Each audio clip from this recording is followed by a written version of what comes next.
Hi guys, welcome back to F the Noise with your host Lauren Fiorenza Gill. Guys, it's been a while. I know, I'm sorry. I know this is a safe space and a community where you can talk freely and openly, and the reason why I kind of pulled back from F the Noise last year was because unfortunately my father-in-law was diagnosed with terminal cancer and passed away 3 weeks ago. So I was navigating what it's like to be someone who has had cancer and survived through it, and then having a loved one affected by it, but with the terminal diagnosis. I've never experienced that. I was navigating through that. Literally hour by hour was different.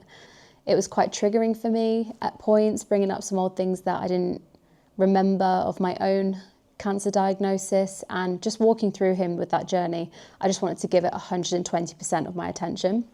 And then on the same day as his diagnosis, my auntie got diagnosed with lung cancer. And thank God she is killing it, and she is gone through the radiation therapy and chemotherapy, and then she's about to start immunotherapy. But last year was just not a time for me to come on here because I wasn't in the right headspace. And I thought, let's just start with openness and vulnerability and honesty, like we do with F the Noise. That's why this community's here, so we can talk freely and openly. But I am really excited to get back.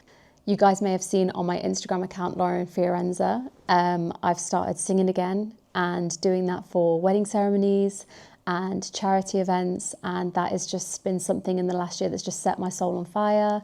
It's reignited that passion that I had as an inner child, and I truly, with all my heart, love it. And so I'm going to be doing more singing this year. And you also may have seen that last week I was invited by the Department of Health and Social Care to meet with the Secretary of Health and Social Care. And I got to ask him some questions. I didn't have any expectations at all. I didn't know what to expect. I've never met with a government official before, so that was something new. And the reason why I was invited was because the National Cancer Plan had been launched by the Department of Health and Social Care Secretary. And I got to ask a question, and the heart of the question was all around community.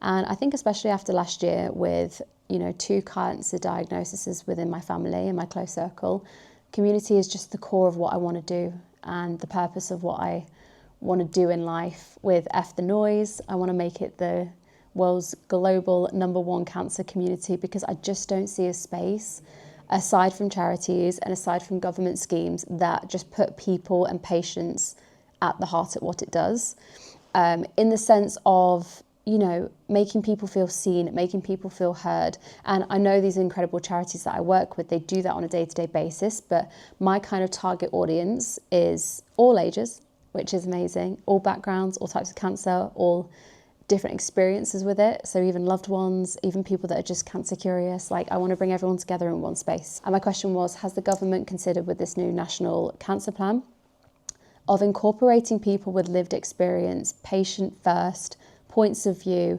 into the integration of media campaigns? So seeing yourself in TV ads. I really struggled with that when I was diagnosed in 2019 because everything just felt outdated. I couldn't see myself. I was given a massive bunch of leaflets that were words and jargon, and it didn't make sense to me and didn't hit my heart and my mind and my thoughts, and I couldn't relate to it. So my question was that, and the answer was they are open to it and they will definitely consider that. And Wes himself, who is the Department of Health and Social Care Secretary, he actually had cancer himself. So it's nice to see someone leading this has experience with cancer. And I just want to be part of it, and I want to represent you guys, and I want to go out there and make sure we're actually heard and make sure we are part of the making part of the plans and ideating part of the plans, not just the let's bring some cancer patients together to promote this. I want to be in the nitty-gritty start of the brainstorming sessions. And so I'm excited. I'm not taking my finger off the pulse with this one, and I'm going to make sure that I build F the Noise community to make people feel seen, not alone, and just feel more comfortable with the idea of cancer, in the sense of there's a community around you that want to support you as well, and that can identify with you and that can hold you up when you're having down days. So that's kind of been my year in a nutshell. Singing, healing while hustling. That's my new kind of phrase that I'm going with. I want to hustle and kill it in life and go for it, but I also want to prioritize healing. And I think there's a world in which we can do both. Activating with the team this National Cancer Plan with you guys, and just building F the Noise to be just like the #1 community for anyone and everyone affected by cancer. And there's so much heart and love that goes into it from me, and I hope you guys can feel that too. If you haven't already, please follow this Spotify account. I see every follow. Leave a comment if you have any thoughts that come up after this episode. I'd love to communicate with you guys, and I read them and I see it. And the more amplification we can have behind the Spotify podcast, F the Noise, the more visibility we get, the more awareness we get, the more voices get heard. So I would really appreciate it if you guys could click that follow button. For today's podcast episode, I really wanted to talk about something that not many people think about when it comes to cancer, and I personally don't think it's spoken about as much, but people feel it everywhere, especially if you've had cancer. And that is that cancer doesn't just affect your physical body, but it also affects your social life and your friendships. And that is what we're going to talk about in today's podcast. Guys, friendships when you have cancer change. There's no easy way of saying it. For some people, I'm sure it might not even happen, but for me firsthand, my friendships changed when I had cancer. I had 2 experiences, a negative and a positive with this. So when I had cancer back in 2019 with stage 4 Hodgkin's lymphoma, in terms of my friendships, there were some people that truly stepped up beyond my expectations, that literally picked me up and literally showed up. Like one of my best friends, Gabriella, I'm sure she won't mind saying this, she literally couldn't get hold of me because I was so exhausted, and she just freaking found the ward that I was on, and she knew I was feeling down and she showed up, and I tell you what, that just changed my whole entire day. And that is the type of showing up that we mean when we say show up. Now, I had the other side as well, where people showed up and they were there the whole time. And as soon as I was on the road to recovery and actually getting my life in a way that felt more in control, I had some friendships, unfortunately, that started dropping off. And the support was different. And I totally understand, like, everyone can't go all guns blazing, support you 24/7 like they were when you had treatment, because you're a lot more vulnerable. But I still felt vulnerable after I finished treatment. And there were just some friendships that were like, cool, you're done. Yeah, you don't need me anymore. Bye. And that was a hard blow. I did not expect that to come with life after cancer. So I want to talk about it. But then you get the other side, which is other people staying. And then it kind of feels a little bit awkward in the sense of people only see you as a cancer patient. People only see you as someone who's had cancer and is so vulnerable. And although we feel like that, I think it really depends day by day on like the version of yourself that you want to show up in the day. And there were times when I wanted that comfort blanket and I wanted to be looked after on a sofa and not move. And there were other days when I was like, I am going to go for a walk to the coffee shop by myself and find some independence. I just wanted to say this to anyone who is caring for a loved one with cancer, who's maybe finished the treatment and is in between. I would just say let them lead you, because they will tell you what they need, versus inflicting a certain personality type on them and keeping them back when they were going through treatment and making them feel like they can't do a lot. And if they need you, they will ask you. And if they don't, they will probably tell you. But keep that relationship and conversation open for like letting them communicate to you what they need in that moment. Because I tell you now, it changed day by day, almost hour by hour with me of what I needed. And I know that's confusing for loved ones. So just check in and ask open-ended questions like, how are you feeling today? What do you need today? Do you need me to come over, or have you got this? And it's just that kind of like awareness, like you might actually be okay today. Like tell me and I can do something else, or I'll be on call if you need. So that's one piece of advice that I would definitely give. And from my own cancer patient point of view, when I had cancer and finished, I actually felt like life after treatment was the hardest. And that really is because when there's treatment, there's structure, there's appointments, there's check-ins, there's people asking you how you are. You're in a hospital and you're wrapped in cotton wool is the best way I could describe my personal experience with cancer during treatment. And I really remember waiting for that end date of when my treatment plan would stop. And that was it. And I was waiting for it and excited. And what I didn't know on the other side after I finished treatment was there was 2 contrasting feelings that existed in the same space. And one was I finished treatment, I did it, I got through, I rang the bell. Then the other one was, oh my God, I'm alone. oh my God, I haven't got my team anymore, my nurses. Oh my God, I'm not going to see so-and-so tomorrow, the doctor. Oh my God, like what happens if I relapse? Oh my God, what happens if I become neutropenic? What happens if my body just can't fight outside of these hospital walls? And that was a really weird realization that I think just no one can prepare you for. And something I experienced as a cancer patient kind of after treatment was when everything just stops now, everyone just assumes, oh, she's fine, it's done. But like that's when you need the most healing, and that's when you need the most support as well, because your body's vulnerable, it's been through so much. You mentally have been dropped back into reality in this new body that is weaker. In your mind, as it's gone through probably some of the most toughest life experiences it will ever go through, going through cancer. Emotionally, you're drained, but you're excited that you finished, and you're a bit all over the place with your emotions. So after treatment, I did not feel like the same person that I was before. I felt like a completely different version of myself. Genuinely, I was tired, I was processing what had happened, but also just relieved to be on the other side. But I think what most people didn't realize is, most importantly, I was still carrying the label of cancer. I was still carrying it with how weak my body was.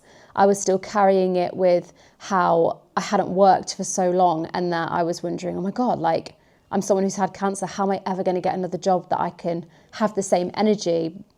I was still carrying it because my social battery would die so quickly after treatment. And to be honest, like, you know, I'm 7 years on and I still get tired pretty quick.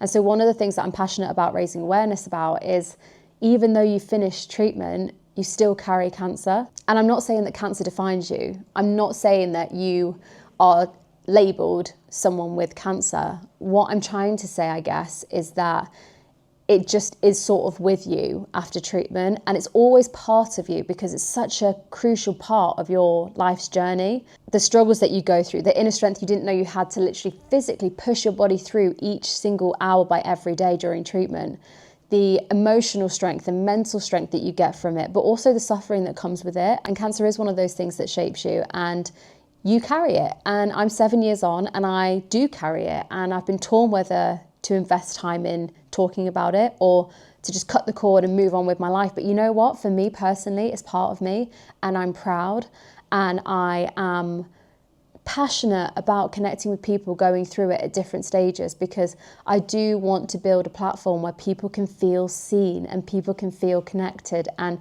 sometimes when you don't want to talk about it, you just want to read something that relates and hits you. And that used to be me. I sometimes didn't want to talk about it, and then I would read, you know, or hear someone else talk about it. I was like, they get me. I can just share that now, it's done. Like, I don't even have to say anything. And I'm passionate about creating a community that does that. But the reality is that post-treatment can feel really lonely. Like, the best way I can describe it is, you don't fit where you used to, but you also don't know where you now fit. And I want to say, if that is you, you are not doing anything wrong.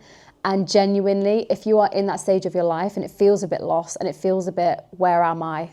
What's my purpose?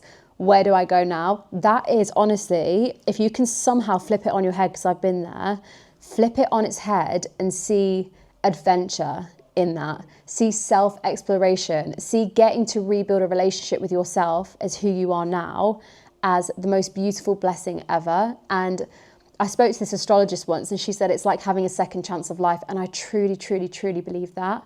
And so if you are feeling like you don't know where you fit in and you don't fit in where you used to, just spend time with yourself and just go back through like what your life was before you had cancer, and then what's in your heart now, and like the life that you want to live now you've had it. You know, you might have been living a rat race, fast-paced life where you would block up your diary. This is literally me talking about myself before cancer, and it would be back to back and you had no time for yourself. And now you've had cancer, you want to slow it down a bit. You still want to see those same people, but spread it out a little bit. You know, you want to prioritize healing more and wellness, and maybe you want to try things that you've never done before. There is so much beauty in being able to restart again and rediscover yourself. And I know sometimes it doesn't feel like that because you are literally going through it and lost and confused and you have no sense of direction, but there's beauty in finding it again. And just all you got to do is get in that car, and it doesn't matter how many paths and options you've got, just try one of them, because you can always come back to that starting point. That's how I see it. I also found that what helped me when I had cancer to basically tap back into myself, but also find people that related, was this sense of community. So I looked for people online that had a similar cancer to me, that maybe have got through it or at a later stage than I was. And I found that really, really, really helpful, because it made me see what my life could be like, you know. So community was a big one, especially online. There's places like obviously our community, like F the Noise, which is growing massively on TikTok right now. Like, it's beautiful to see so many new people on there. And I'm just so excited to meet everybody and speak to everybody in the comments. And my vision for that is to have community events and pop-ups and, you know, really make it a fun thing that is safe and healing and makes you feel good from the inside out. That is my goal with F the Noise. So there's F the Noise, and then there's other communities that I genuinely found so helpful. And also, if you're someone that is supporting someone with cancer, my family and I found charities like Maggie's really helpful. There was a Maggie's on site of Nottingham City Hospital where I got treated in 2019, and my mum found it, and first thing they did is offer her a cup of tea, and she just sat there, and it was just like she could know what was coming up in my treatment plan and what to expect by talking to professionals that know. So Maggie's is a great one. They're online, you can call them up. They sometimes have these amazing like drop-in centres on site of hospitals to see if you've got one, and it's just a calm place. And also what I loved about Maggie's is they helped me feel me during my treatment. So they did this thing called Look Good, Feel Better. And I believe it was a partnership with Boots. And my mum told me about it. And I was like, oh, I don't want to do anything. I don't want to socialise. I just want to be by myself. I was having a down day. And my mum was like, no, like they do this thing called Look Good, Feel Better, and I'll come with you and you can sit in there and you can meet people going through a similar thing. And they basically show you makeup products that you can put on your face during chemotherapy that won't affect you. Like certain products have nasties in that are, you know, not very nice on sensitive chemotherapy skin. So I went and I bloody loved it. I literally was in my element. I was so tired, but I got dressed up, and it was only a 5-minute walk from the hospital, and that was a lot for me that day. And I just remember pulling up the chair and seeing these boxes of makeup and just smiley faces. And I met some other people in the hospital that were similar ages to me.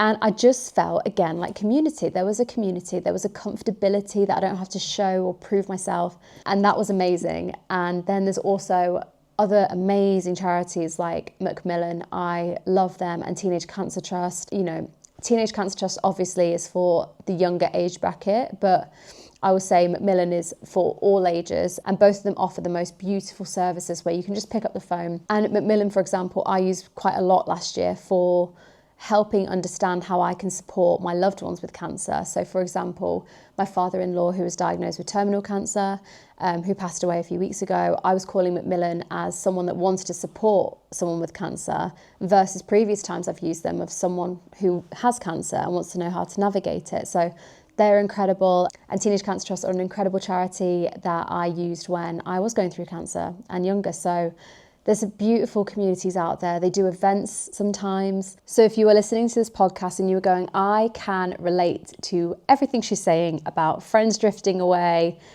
not really knowing who I am anymore, but knowing that I have to kind of start again with this second life chapter, I would sum this podcast up by saying these 3 things. I would recommend on social media to find people that are in a similar situation or a bit further ahead so you don't feel alone. I would definitely recommend to just pick up a phone and call one of the charities that I've mentioned. From personal experience, they are incredible at what they do, and there's zero judgment, and they just listen and they just get it. You know, sometimes you don't want to over-explain. You just want someone to sit and listen and go, yeah, I get that. There's nothing wrong with you. You're okay. I understand. That's all you want sometimes. And third and finally, try and find some community events, you know, try and find some maybe community events where people are just going to meet for a coffee. And it doesn't even have to be a big, massive thing run by a brand or anything. It could just be like, hey, I noticed that you've had something similar to me. Do you fancy getting a coffee? It could be one-to-one. It could be gathering a few people that you know from a hospital that you were treated at, just for like a check-in, you know. I would say any type of human connection of meeting people that just get it, where you can just show up as you are, relax, and just hear stories of people that probably will surprise you, have been through similar things. I constantly get surprised when I meet people who have had totally different cancer experiences to me and different types of cancer to me and are at completely different like stages in their journey to me. And we can all relate on so much, like stuff. It's crazy. You think, oh my God, it just feels like you go through something, and some of the hardships can just feel so isolating. But I tell you what, when you meet people that have been through something to do with cancer, there's some new experiences that you probably never experienced. There's some massive similarities that are almost like comforting in a weird way. So I really encourage you to try and connect with people if you're feeling a bit lonely that have maybe been through something similar to you. And remember, most importantly, you do not have to do cancer alone. I want anyone to take away anything from this, but most importantly, take away that there's so much out there now, guys, where you don't literally have to do this by yourself. The hospitals, you come in, they do the treatment, it's done. The nurses, they do incredible work, but like, you genuinely don't have to feel alone throughout it all. And there's just brilliant resources out there. And that's what I'm here to share with you guys.